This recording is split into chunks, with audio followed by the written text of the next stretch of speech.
Hey, salut la gang, c'est JP pour l'école du jeu et aujourd'hui je vous présente Rise to Nobility, un jeu pour 1 à 6 joueurs, un jeu qui emprunte un mécanisme de placement de dés et de gestion de ressources. Et là je le sais, vous allez me dire JP, t'as déjà plein de jeux qui entrent dans cette catégorie. Qu'est-ce qui justifie que tu nous présentes aujourd'hui ce joli jeu? Eh bien oui, en dehors de son aspect visuel très intéressant, c'est un jeu sur lequel j'avais hâte de mettre la main. Et aujourd'hui, grâce à Luma, un distributeur-éditeur canadien, je peux vous le présenter. J'ai très hâte de le faire. Alors, sans plus attendre, on regarde les règles de ce gros jeu avec beaucoup de matériel, vous allez voir. Et vers la fin de cette vidéo, je vous ferai part de ma critique, de mes expériences de jeu sur celui-ci.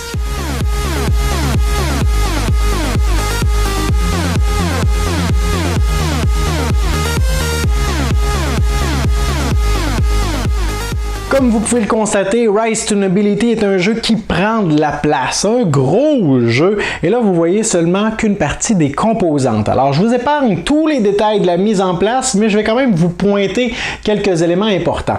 Entre autres, juste ici du coin de l'œil, on remarque le plateau pour compter les points de victoire de chacun des joueurs. Sur le gros plateau central ici, il y a plusieurs éléments. J'ai fait la mise en place pour une partie à 2 joueurs. On remarque donc la petite carte aide-mémoire ici qui nous donne les informations concernant la mise en place à 1 ou 2 joueurs. Dans ce cas-ci, on nous indique tout simplement que nous devons placer une construction, un atelier au centre de chacun des endroits des 6 endroits juste ici. Alors, on a déjà des ateliers qui sont construits pour lesquels on pourra en profiter.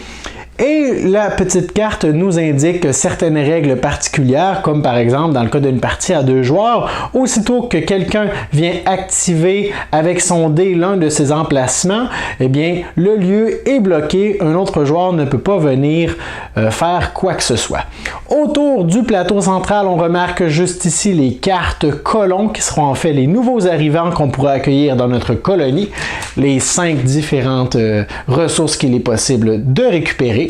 Le marqueur de tours, donc une partie se déroule en 10 tours, au terme duquel le joueur avec le plus de points de victoire va remporter la partie. Nous avons ici les tuiles navires qui représentent en fait la possibilité pour les joueurs de vendre certaines ressources pour les prix indiqués. Nous avons juste en bas, à l'hôtel de ville, les différents bâtiments qui sont disponibles à l'achat, soit des ateliers, comme ce qu'on voit juste ici, ou des bâtiments communs qu'on va pouvoir venir ajouter à notre plateau individuel. Finalement, juste ici, nous avons le conseil de pierre. Alors, ça représente un emplacement qu'il sera possible de visiter en cours de partie. Et juste ici, nous avons la piste de noblesse. Alors, avec les petits marqueurs d'étoiles, donc on pourra grimper sur cette piste pour marquer des points de victoire en fin de partie, mais également pour débloquer certains avantages. Alors, voici un aperçu global du plateau. On regarde maintenant notre plateau individuel parce que oui, c'est pas terminé, les amis. Les joueurs ont une petite mise en place à effectuer. Tout d'abord, ils sélectionnent une couleur et récupèrent les 5 dés de la couleur correspondante, ainsi que les ouvriers et les habitations qu'ils vont placer près de leur plateau personnel. Ils commencent la partie tout de suite avec une habitation disponible sur leur plateau de jeu. Chaque joueur récupère une ressource de chaque type qu'il place dans les entrepôts correspondants. Tous les joueurs vont commencer la partie avec 8 pièces d'or qu'ils vont placer près de leur plateau. Il y aura également, dans un contexte de partie à 3 ou 4 joueurs, la possibilité pour les derniers de commencer avec des jetons modificateurs pour modifier la valeur de leur dé, mais dans une partie à 2 joueurs, ce n'est pas le cas. Les joueurs, par la suite, qui en ont besoin peuvent récupérer un aide de jeu qui vont tout simplement faire état des différentes phases d'une manche, les différents moyens de faire des points de victoire et ce qu'on peut faire lors de notre tour. Nous allons ensuite piocher une carte personnage au hasard qui nous donne 2 informations importantes. Premièrement, on cible une ressource bien particulière, dans ce cas-ci les meubles, la ressource marron. Et ça nous indique tout simplement que nous aurons une petite passe-droit pour une règle bien spécifique que je vous parlerai dans quelques instants, et un pouvoir particulier, unique, qu'il sera possible de débloquer lorsqu'on aura atteint un seuil bien précis sur la piste de réputation, de noblesse, pardon. Et finalement, nous avons également une carte de colon que nous avons piochée dans la catégorie 1 avant de mélanger toutes les cartes ensemble. Ça représente une première possibilité de nouvel arrivant dans notre colonie si on réussit à répondre à leurs besoins. Par la suite, on place notre petite tour sur la piste de réputation, juste ici, sur la case de départ, c'est-à-dire la case numéro 9. Et finalement, on détermine un premier joueur et nous sommes enfin prêts à commencer. Avant de regarder chacun des lieux du plateau et ce qu'on peut y faire, il est important de préciser que chaque tour de jeu est composé de 4 phases. La première est celle de préparation où chacun des joueurs va lancer ses 5 dés. La deuxième phase est celle des actions. Alors à tour de rôle, les joueurs vont sélectionner un dé, vont pouvoir le placer dans un des emplacements disponibles, pourront également, s'ils le désirent et s'ils le peuvent, répondre à une carte colon, et finalement, ils pourraient également vendre l'un des bâtiments qu'ils ont préalablement construits sur leur plateau individuel. Ça, c'est pour la phase des actions. La troisième phase est celle des revenus. Alors, selon les différents apprentis que nous aurons déployés sur le plateau, nous aurons un revenu qui sera généré pour chacun des joueurs. Et finalement, la dernière phase est celle d'entretien, où est-ce qu'on fait une espèce de grand ménage du plateau et qu'on se prépare pour le prochain tour. Alors, la première phase de jeu, on s'en souvient, est celle de préparation. Les joueurs vont récupérer chacun de leurs 5 dés de couleur, vont les brasser devant eux et par la suite vont les placer de façon à pouvoir les consulter efficacement. Ils peuvent déjà commencer à prévoir leur phase d'action. Alors, même si après avoir lancé les dés, on commencerait la phase d'action immédiatement, je peux déjà vous donner une information à savoir à quoi sert la piste de réputation juste ici avec notre joli tour. Alors dans Rise to Nobility, c'est un jeu de placement de dés. On va prendre des dés et selon leur valeur, on va pouvoir les placer à différents emplacements et ça va influencer ce qu'on va pouvoir récupérer en plaçant notre dé. Mais par contre, au début de la partie, on ne peut pas nécessairement placer tous nos dés. Ça dépend de leur valeur et ça dépend également de où notre tour se situe sur la piste de réputation. Alors présentement, au début de la partie, on commence avec une réputation de 9. C'est pas beaucoup. Donc, ce que ça veut dire, c'est que nous allons pouvoir placer le nombre de dés qui nous chante, alors n'importe quel nombre de dés, pourvu que leur valeur ne dépasse jamais 9. Alors dans une telle situation, il serait possible pour nous de placer ces 3 dés, puisque leur valeur accumulée est égale à 6, mais impossible pour nous d'en placer un autre sur le plateau parce que le total arriverait à 12. Mais par contre, ce serait possible de dire, bon, et bien dans ce cas-ci, on va placer seulement ces 2 dés, parce que la valeur cumulée est égale à 9, ou plutôt ces 3 dés pour une valeur égale à 9. Il sera évidemment possible de accroître notre réputation en cours de partie pour nous permettre de placer des dés de valeur plus grande et dans un nombre également plus grand. Mais au début de la partie, ça peut nous limiter grandement. La deuxième phase est celle des actions. Alors une fois que les joueurs ont lancé les dés, ont consulté leur réputation et se sont fait une idée un peu de ce qu'ils veulent effectuer pendant leur tour, on imagine bien que dans les premiers tours, ce sera assez limité comme éventail d'actions disponibles, disons-le ainsi. Alors regardons chacun des lieux et qu'est-ce qu'il est possible d'y effectuer. Le premier lieu que je veux vous pointer est celui qu'on voit présentement avec les cartes colons, on en a déjà parlé brièvement, c'est Cavern Tavern. Alors, un petit clin d'œil au jeu précédent qui portait ce nom dans cette série, dans cet univers également. Alors pour effectuer une action dans la Cavern Tavern, c'est bien simple, on regarde combien de joueurs sont autour de la table, présentement seulement 2. Alors on peut seulement placer 2 dés ici. Et chacun des dés qui est placé doit être d'une valeur supérieure ou égale au dé précédent. Alors, dans le cas de notre joueur bleu, si on décide de placer un dé juste ici de valeur 2, pas de problème, on peut effectuer l'action. Et plus tard, si je décide d'y retourner, parce que oui, je pourrais y retourner avec un autre dé, celui-ci devrait être d'une valeur supérieure ou un autre joueur pourrait y aller également, mais avec une valeur égale ou supérieure. Et qu'est-ce qu'on peut faire dans ce lieu? Eh bien, c'est bien simple. On peut tout simplement récupérer l'une des cartes qui nous plaît. Ce sont les cartes colons. Ça représente le potentiel de nouvel arrivant qu'on peut accueillir dans notre colonie. On peut sélectionner n'importe laquelle de ces cartes et nous allons immédiatement la remplacer par une nouvelle. Lorsqu'on récupère la carte en question, on la place près de notre colonie. Et c'est bon de savoir qu'on ne peut jamais avoir plus de 3 cartes colons entre les mains. Alors, si on devrait en récupérer une 4e, on devrait en défausser une. On peut tout de suite regarder les informations importantes pour cette carte colon. Alors, il y a 3 informations. Premièrement, en fait 4 informations. Nous avons la race ciblée. Dans ce cas-ci, les elfes. Nous avions déjà une carte nain. Et dans Rise to Nobility, c'est bien important d'avoir de la diversité ethnique dans notre colonie. Nous avons également ici une information à savoir qui est jumelée en fait avec les différents biens ou les différents besoins de cette race. Alors les elfes veulent avoir des meubles, des armes, des outils magiques et des vases ou des décorations. Donc, pour accueillir les elfes, nous devrons remettre au moins une unité de chacune de ces ressources.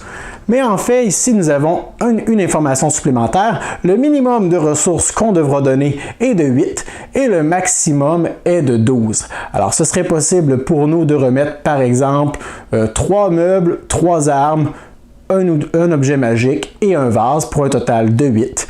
Et finalement, nous avons ici des informations à savoir qu'est-ce que cette carte va nous donner immédiatement. Eh bien, premièrement, un ouvrier qui va s'ajouter à notre colonie. Alors, ça représente la main-d'œuvre qu'on va pouvoir utiliser.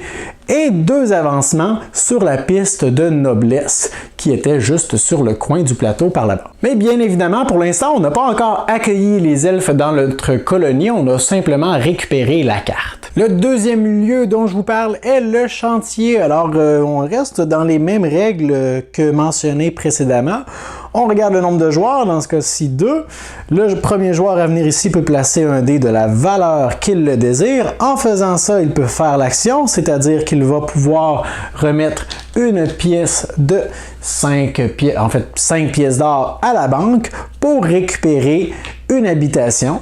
Alors, une habitation de sa couleur qu'il va pouvoir placer sur son plateau individuel. Alors, on commençait déjà la partie avec une habitation. Maintenant, nous en aurons une deuxième. Les habitations sont particulièrement importantes pour, en fait, accueillir nos colons que nous avons récupérés précédemment. Si on veut les accueillir dans notre colonie, on doit avoir des endroits pour les héberger. Alors, les colonies seront tout simplement un préalable pour remplir les cartes colons, pour les réaliser. Et par la suite, les autres joueurs peuvent également venir jouer juste ici en plaçant des dés de même valeur ou supérieure. Je vous parle ensuite du port. Alors, à chaque tour, on va tout simplement mettre en jeu une nouvelle tuile navire qui représente des ressources qu'il est possible pour les joueurs de vendre. Alors, on s'en débarrasse pour aller récupérer de l'argent.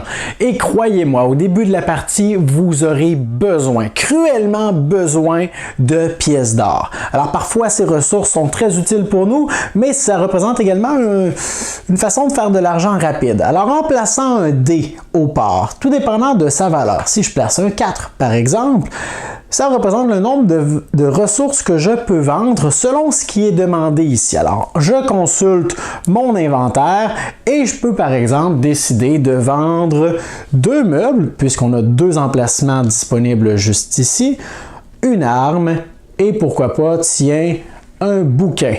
Alors, en faisant ça, je viens de récupérer un total de 7 pièces d'or, 2 pour chacun des items vendus juste ici, et une pièce d'or pour mon arme, donc 7 pièces d'or qui s'ajoutent à mes avoirs. Si un autre joueur décide de venir jouer en plaçant, tiens, un 2, ou même si moi j'y retourne, pas de problème, pourvu qu'on utilise seulement les ressources qui restent disponibles. Dans l'univers de Rise to Nobility, nous avons 6 guildes qui sont représentées par les différents lieux avec ces grandes banderoles de couleurs. Nous avons la guilde des érudits, des forgerons, des magiciens, des artistes, des joailliers et des menuisiers. Chacune de ces guildes est également associée à une ressource de sa couleur et fonctionne de la même façon. Alors pour vous expliquer le fonctionnement de ces guildes, je vous propose d'en regarder une de plus près. Nous voici en zoom dans la guilde des menuisiers. Alors je disais que chacune des guildes fonctionne de la même façon. C'est vrai de façon, pour ce qui est du placement du dé, récupérer les récompenses et tout ça, mais vous allez remarquer que chacune des guildes, dans une partie à 2 joueurs, a déjà un atelier qui est construit. Alors cet atelier bien précis est différent, il va peut-être fonctionner de façon différente pour chacune des guildes, mais voici les règles générales. Lorsqu'un joueur place un dé dans une guilde, on se rappelle que dans une partie à 2 joueurs, un seul des joueurs va pouvoir venir jouer dans les guildes. Après ça, c'est bloqué pour le reste du tour. Alors, si un joueur vient placer un dé, selon sa valeur, il va le placer dans l'emplacement correspondant. 1, 2, 3, 4, 5, 6. Si je place un 4, voilà. Alors maintenant, cette guilde n'est plus disponible pour le joueur blanc. En ordre, le joueur qui place un dé va activer tous les ateliers qui sont égales et supérieurs à la valeur... égale et inférieure à la valeur du dé qu'il vient de placer. C'est-à-dire que s'il y avait eu un atelier dans cet emplacement juste ici, puisque j'ai placé un 4 dans la colonne du milieu, j'activerais cet atelier et celui-ci. Mais si l'atelier se trouvait à la droite, juste comme ça, eh bien puisque j'ai placé un 4, je ne peux pas activer encore cet atelier. Mais on y reviendra un peu plus tard. Alors lorsque j'active mon atelier, dans ce cas-ci, je récupère une pièce d'or qui s'ajoute à mes avoirs. Et par la suite, je peux effectuer, si je le désire, les actions qui sont juste ici. Alors, c'est possible pour moi de récupérer 2 meubles, alors 2 ressources brunes, mais celles-ci, évidemment, ne sont pas gratuites. Je dois les payer au coût d'une pièce d'or par ressource. Alors, je pourrais décider d'en récupérer seulement une avec la pièce d'or que je viens de récupérer, et les ressources que je récupère s'en vont sur mon plateau individuel dans l'un de mes entrepôts comme ceci. Par la suite, la dernière possibilité qui s'offre à moi, c'est de prendre l'un de mes ouvriers de mon plateau personnel et de l'envoyer travailler comme apprenti dans la guilde des menuisiers. Mais pour ce faire, il faut avoir un ouvrier disponible. Et comment est-ce qu'on fait pour avoir des ouvriers disponibles? Eh bien, j'en ai parlé un peu plus tôt. C'est en réalisant nos cartes de colons qu'on va récupérer des ouvriers qui représentent la main-d'œuvre que nous allons par la suite pouvoir, si c'est possible, envoyer travailler comme apprenti dans cette guilde. Dans une partie à 2 joueurs, les emplacements qui sont disponibles sont le nombre de joueurs autour de la table, alors seulement 2 pour ce qui est d'une partie à 2 joueurs. Alors voilà, j'ai récupéré l'activation de mon atelier, j'ai acheté mes ressources et j'ai décidé de placer un ouvrier. C'est complet pour l'activation des guildes et chacune des guildes va fonctionner de la même façon. Mais pourquoi est-ce que je placerais l'un de mes précieux ouvriers dans une guilde pour jouer le rôle d'un apprenti? À quoi ça sert concrètement? Eh bien, il y a 3 bénéfices possibles à faire un tel geste. Le premier bénéfice, en fait, c'est que lors d'un prochain tour, si vous revenez à la guilde des menuisiers pour y effectuer une action et que vous décidez d'acheter une ressource dans ce lieu, vous allez en avoir une de plus gratuitement pour chacun des apprentis que vous avez dans ce lieu. Alors, ça peut être une façon de récupérer des ressources en plus grand nombre et à moindre coût. Le deuxième bénéfice, c'est que ces précieux apprentis vont vous donner un revenu lors de la 3e phase de jeu. Alors, le revenu pour chacun de vos apprentis est indiqué sur la petite carte aide-mémoire selon le nombre de joueurs autour de la table. Si dans une guilde, vous êtes le seul à avoir un ouvrier, eh bien, un apprenti, pardon, vous allez pouvoir récupérer 3 pièces d'or pour cet apprenti qui est seul.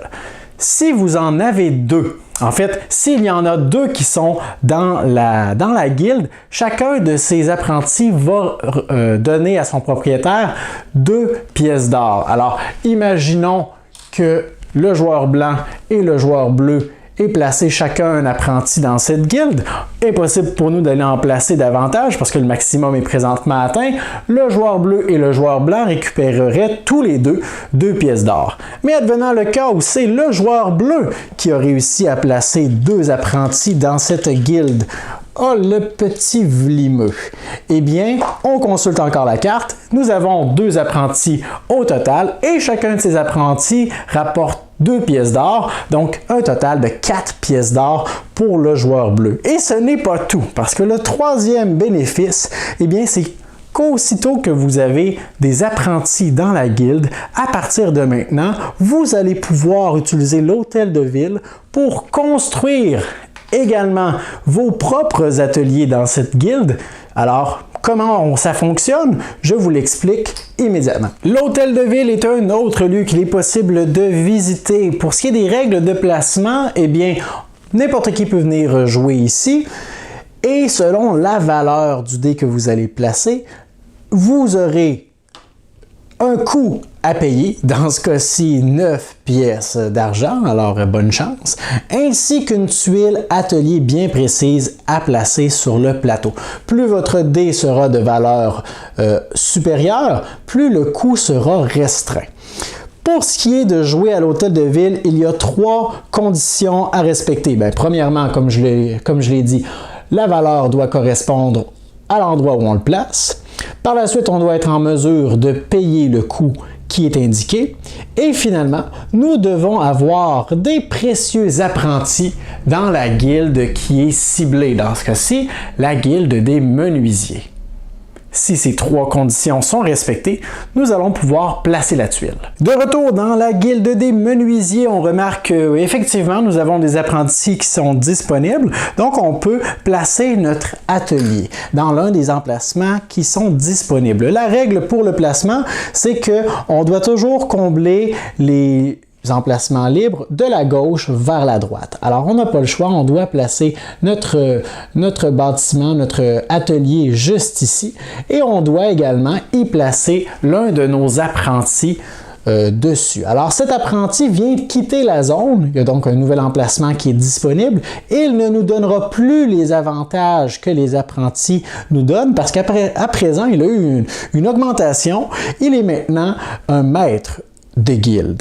Alors, une fois qu'on l'a placé, nous allons tout simplement récupérer tous les bénéfices qui sont indiqués sous la tuile. Dans ce cas-ci, on va récupérer 5 points de victoire que nous allons pouvoir récupérer sur le plateau correspondant et 3 avancements sur la piste de noblesse sur le côté. Donc la piste de noblesse qu'on a déjà abordée et mentionnée par le passé, alors nous avons nos petites étoiles, on commence dans le bas complètement de la piste et on avancerait de 1, 2, 3 emplacements. Et plus on avance, plus nous avons la possibilité de marquer des points en fin de partie et également de débloquer, en fait lorsqu'on va atteindre ce petit emplacement, nous allons pouvoir débloquer le pouvoir de notre carte personnage immédiatement, comme dans ce cas-ci, recevez 3 ressources de votre choix. Maintenant que vous possédez un maître de guilde, comme on le disait précédemment, il ne vous donne plus les avantages de l'apprenti,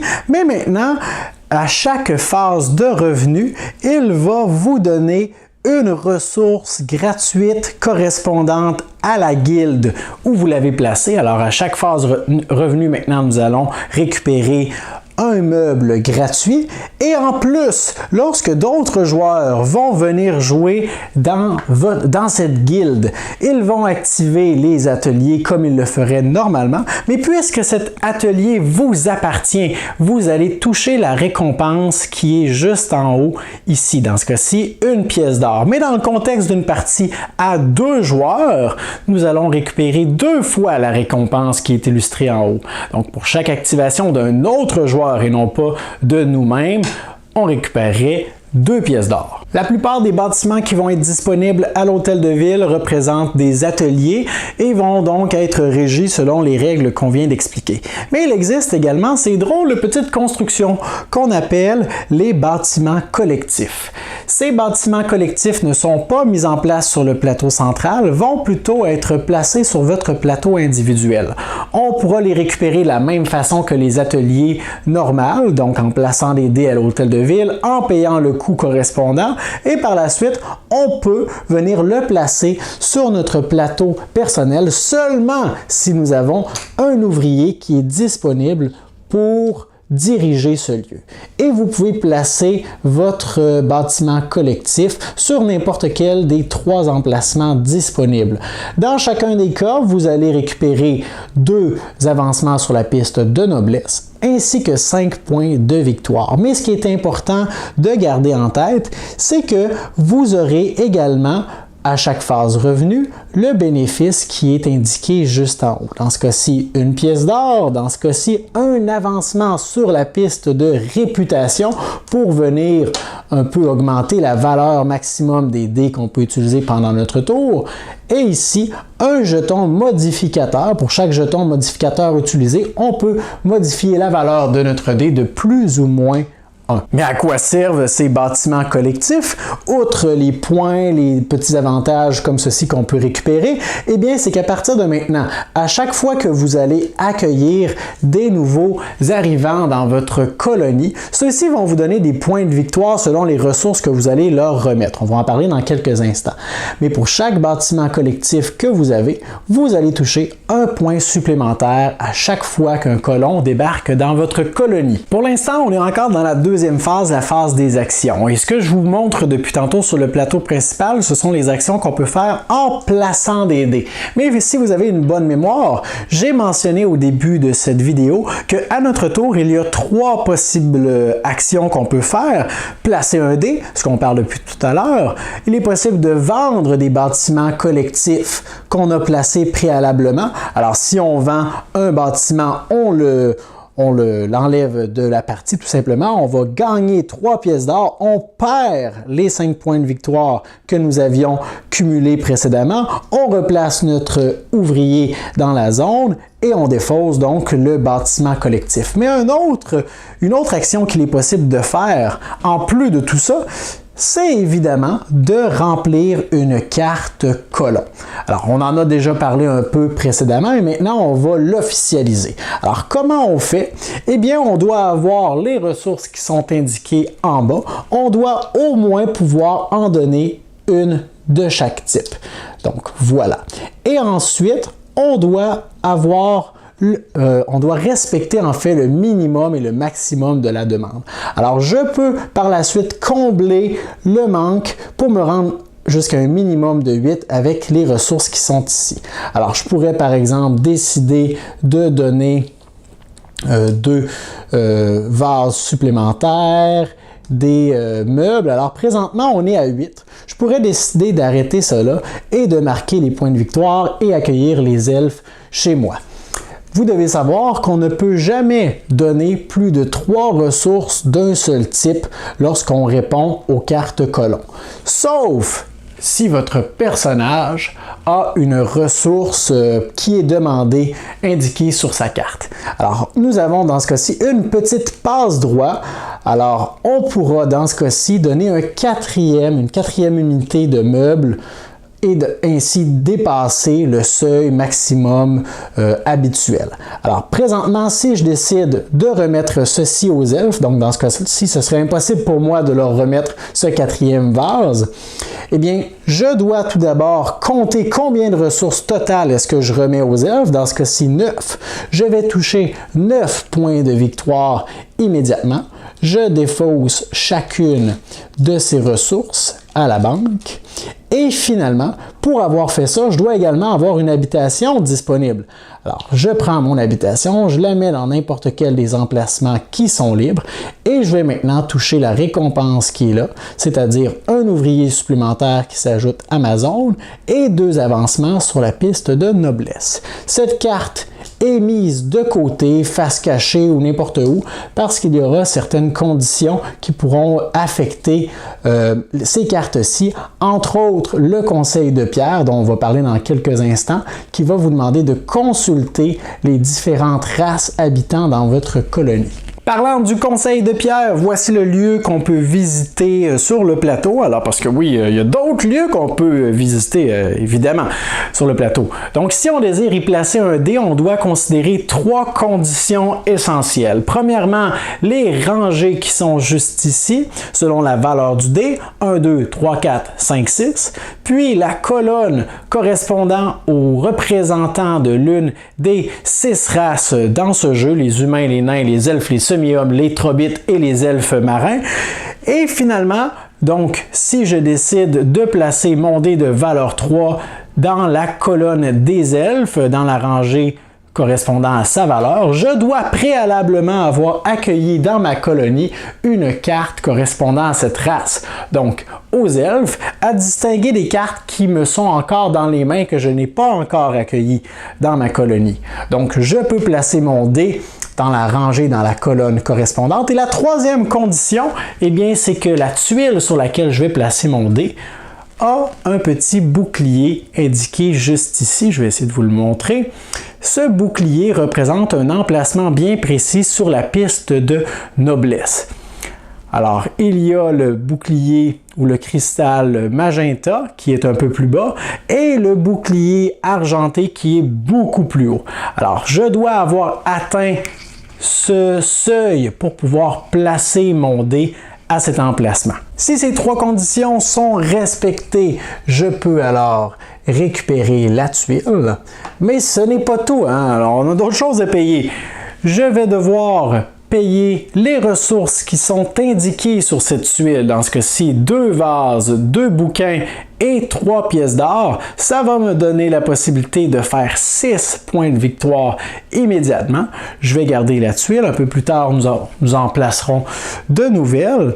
Et finalement, parce qu'il y a un coût supplémentaire pour avoir fait ça, nous avons, selon la rangée utilisée, un bonus négatif, un malus de réputation. Alors les autres représentants, les autres conseillers trouvent que c'est un traitement de faveur que le conseiller des elfes est en train de nous accorder. Donc nous allons perdre 2 réputations. Ça nous limitera pour nos prochains placements de dés, vous le comprenez. Il me reste le bureau de Burke le greffier et le château d'Ivoire à vous expliquer pour ce qui est du plateau central. Lorsqu'on place un dé dans ces 2 emplacements, eh bien, il peut y en avoir un nombre indéfini. En fait, toutes les cases qui sont là peuvent être remplies. Il n'y a pas de limitation quant à lorsqu'un joueur place un dé, le lieu est bloqué comme les autres guildes. Alors, on pourrait venir y jouer le nombre de fois qu'on le désire. Mais selon les valeurs qui sont placées, nous aurons différents bénéfices. Le bureau du greffier nous permet de récupérer des jetons modificateurs qui vont nous permettre de modifier la valeur de nos dés. Si on y place un dé de valeur 1 ou 2, on peut récupérer un seul jeton. Valeur 3, 4, un jeton gratuitement et un second au coût d'une pièce d'or. Et finalement, de valeur 5 ou 6, un gratuitement et 2 jetons supplémentaires au coût de 2 pièces d'or. Pour ce qui est du château d'Ivoire, même règle pour ce qui est du placement de dés. Et selon l'emplacement qu'on occupe, nous allons pouvoir augmenter.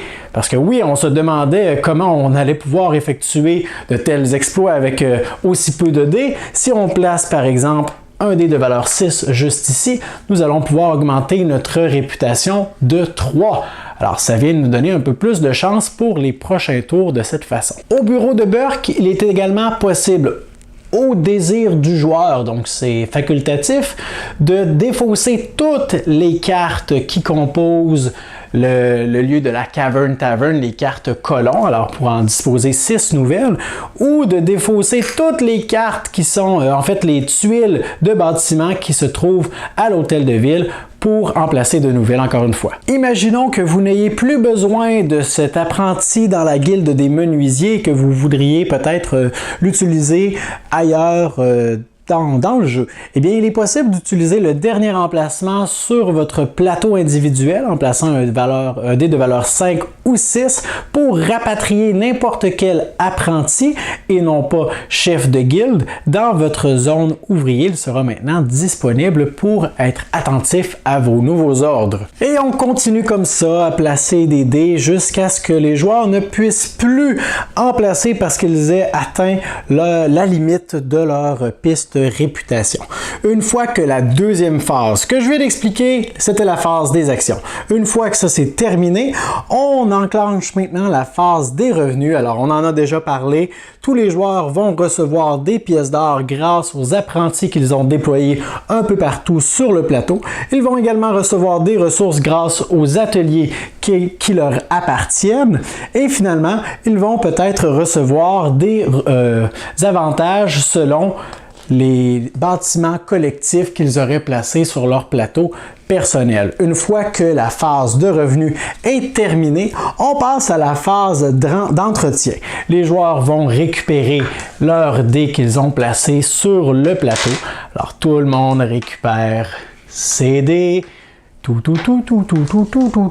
Voilà, tout le monde a récupéré ses dés. Par la suite, nous allons défausser les ressources qui seraient sur les tuiles navires. Nous allons en dévoiler une nouvelle comme ceci. Nous allons compléter les tuiles conseils de façon aléatoire. Nous allons compléter l'hôtel de ville grâce à ce joli sac. Alors, on pioche une tuile dans ce sac et on va venir ajouter ça juste ici. Finalement, nous allons passer le jeton premier joueur au prochain et nous avançons le marqueur de temps. Et on va continuer comme ça pendant 10 tours. Au terme du 10e tour, le joueur avec le plus de points de victoire sera déclaré grand vainqueur. Et comme si ce n'était pas assez, parce que oui, peut-être que c'est pas assez pour vous, je n'ai même pas parlé de l'extension chancellerie qui va ajouter un autre plateau qui va s'ajouter à ça. Et je n'ai même pas parlé non plus de la possibilité de jouer avec des cartes événements qui vont changer les règles à chaque tour de jeu. Mais règle générale, voici ce que Rise to Nobility a à offrir. Rise to Nobility est un jeu que j'avais hâte d'essayer, j'avais hâte de mettre la main sur ce titre parce que je m'en suis voulu de ne pas avoir backé le jeu alors qu'il était sur Kickstarter, je crois en 2016. Alors, il y a beaucoup de choses que j'aime du jeu, certains points que je n'aime pas ou sur lesquels je n'ai pas accroché. Je vous fais un portrait global. Premièrement, j'aime les mécanismes de jeu de Rise to Nobility. Le placement de dés, de construire quelque chose, la gestion de ressources, notre petit plateau individuel qu'on doit gérer, tout ça, j'aime bien ça. J'aime beaucoup l'espèce de petite twist aussi intéressante du fait que au début de chaque tour, on va lancer nos dés, mais on va pas nécessairement tous les utiliser. Peut-être que selon notre niveau de réputation, on va prioriser de placer 1 ou 2 dés de grande valeur, ou peut-être essayer d'en placer 4, peut-être même les 5, mais de très faible valeur, ce qui va nous donner peut-être des actions moins intéressantes, mais un plus grand éventail de possibilités. Alors j'aime bien ce débat qu'on a à chacun de nos tours, à savoir qu'est-ce que je fais? Est-ce que j'utilise mes gros dés? Est-ce que j'utilise mes petits? Est-ce que je vais me chercher des modificateurs pour pouvoir faire ce que je veux? Mais en même temps, ça l'amène un lot de complications au début de chaque tour, puis à chaque fois qu'on place un dé, on doit recalculer, bon, là j'ai un total de 12, j'ai placé un dé 5, un dé 2, ça fait 7, ça veut dire qu'il me reste 5 à placer. Il est possible aussi d'augmenter notre réputation en cours de partie, là ça vient, aussitôt qu'on augmente ou qu'on réduit notre réputation, ça vient influencer les nouveaux dés qu'on peut placer.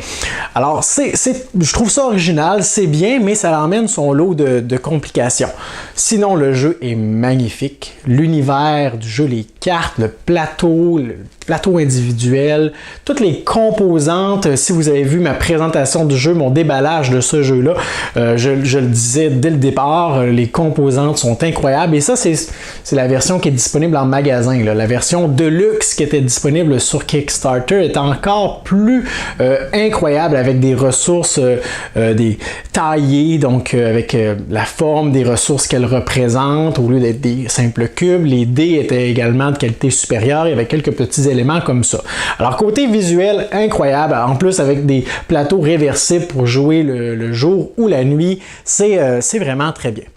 J'aime le fait que c'est un des rares jeux qui se joue de 1 à 6 joueurs. Alors, j'ai pas eu la chance jusqu'à présent d'essayer l'expérience de jeu en solitaire, mais je crois que ce sera grandement apprécié par ceux qui apprécient ce type de jeu.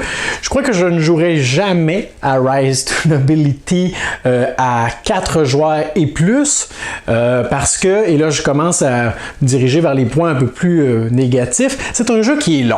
10 tours, là, c'est très très long. Et on ne se le cachera pas, ce sont les 5 premiers tours qui sont les plus, ou disons peut-être les 6 premiers tours qui sont les plus engageants. On est en train de mettre en place quelque chose et arrive un point dans la partie où est-ce que on est bien confortable et là on regarde le contour de tour et oh, il reste encore 3 tours de jeu. Bon ben ok.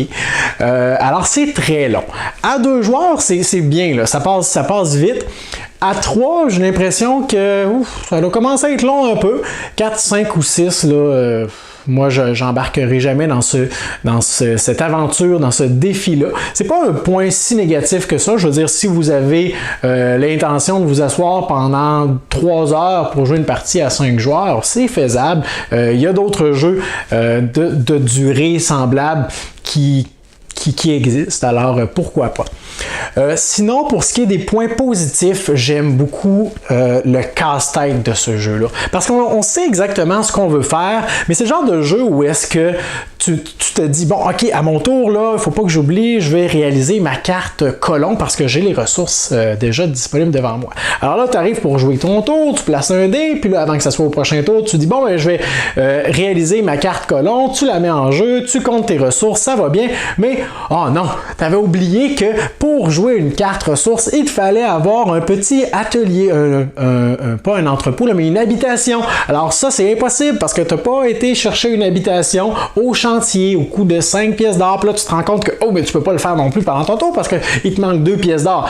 Alors là, toutes tes actions découlent de ce que tu veux faire. Parfois, c'est la même chose lorsqu'on veut aller à l'hôtel de ville pour fabriquer un atelier. On regarde, bon, j'ai les pièces d'or, j'ai le dé de l'atelier que je veux. On arrive pour le faire, puis oh non, j'ai oublié, il me fallait aussi un apprenti sur place. Alors, j'aime ce casse-tête-là parce que ça nous amène à prévoir et en même temps, c'est un point un peu négatif aussi. Il y a plusieurs petites règles ici et là qui sont faciles à oublier si on n'a pas une tête qui est capable de mettre toutes ces informations-là. Je dirais que la première partie, c'est encore pire. On fait plusieurs petits oublis comme ça. On entend souvent la phrase « Ah ben là, avoir su, j'aurais fait tel placement à la place, puis tout ça. » Alors la première partie, là, on apprend à jouer. Par la suite, ça va venir. Ça va être de plus en plus fluide. Mais ça peut être frustrant quand même, des petits oublis comme ça. Sinon, qu'est-ce que je n'ai vraiment pas aimé ou que j'ai trouvé décevant un peu du jeu? Il n'y a pas grand-chose. Outre la durée, il y a le conseil de Pierre. Le conseil de Pierre que je trouve un peu étrange, que je trouve un peu bizarre. En fait, on ne se le cachera pas, le conseil de Pierre est surtout utilisé à la fin de la partie pour pouvoir se débarrasser des ressources qu'on a accumulées pour aller faire des points. Puis à la fin de la partie, on est très haut dans la piste de noblesse, probablement. Donc, c'est possible d'aller chercher des points de cette façon-là. Puis, on dirait tout simplement que ça a été placé là pour boucher un trou. Et je trouve ça un peu fade comparativement au reste du jeu qui nous demande de tout prévoir, de l'aspect de casse-tête. On dirait qu'on va au conseil de Pierre quand on attend la fin de la partie puis quand on n'a plus vraiment quoi que ce soit à faire. Il me semble qu'il y aurait pu avoir quelque chose d'un peu plus intéressant. Je trouvais que la thématique avec le conseil de Pierre, les différents représentants des races, je trouvais ça bien. Puis finalement, c'est juste bof, cet aspect-là du jeu. Sinon, ben, c'est à peu près tout Je trouve que j'ai même pas joué avec l'extension de la chancellerie, je pense, quelque chose comme ça. Ça ajoute encore plus, je sais même pas quoi, je me suis pas rendu jusque-là. J'ai joué avec les cartes événements, par contre, ça amène une bonne direction à chaque tour. Je trouve que c'est très, très, très intéressant. C'est un jeu qui vaut la peine d'être essayé, je vous dirais, parce que certains vont aimer. Moi, dans un contexte à 2 joueurs, je l'aime bien, je dois le dire, là, je l'aime bien à 2 joueurs. C'est pas trop long, on a toujours quelque chose à faire, le jeu est bien adapté aussi, ça c'est une des choses qui est bien réalisée dans ce jeu-là, les règles de la mise en place sont bien adaptées selon le nombre de joueurs, alors je le trouve bien agréable. Et une chose que je voulais dire aussi, c'est qu'il y a du matériel dans cette boîte-là. Regardez ça, là, après avoir filmé les règles, j'ai tout rangé, du meilleur de mes capacités. Alors ça, présentement, c'est le rangement le plus efficace humainement possible. Et une fois que je vais mettre le couvercle là-dessus, je vous garantis que le couvercle, là, ça va dépasser un peu, là, parce qu'il y a tellement de matériel dans cette boîte. D'ailleurs, je suis déçu un peu de ne pas avoir sorti cette vidéo quelques jours plus tôt, parce qu'il y a la campagne Kickstarter de l'extension de Rise to Nobility qui vient de se terminer le 23 octobre. Rise to Nobility Beyond, qui ajoute encore plus à ce jeu. Alors, on peut avoir une méchante profondeur dans notre aventure, dans l'univers de Rise to Nobility. Alors, j'espère que cette vidéo vous aura permis de vous faire une idée. Peut-être que vous allez être comme moi et que vous allez prioriser ce jeu dans un contexte à 2 ou 3 joueurs, ou même en expérience à solitaire. Peut-être que vous allez vous dire, c'est parfait pour mon groupe de 6 ou de 5. C'est vraiment selon vos goûts. Moi, je vous ai fait part des miens. N'hésitez pas à me laisser vos commentaires sous la vidéo, m'envoyer des pouces vers le haut et vous abonner à notre chaîne si ce n'est pas déjà fait. Moi, je vous dis merci et à la prochaine.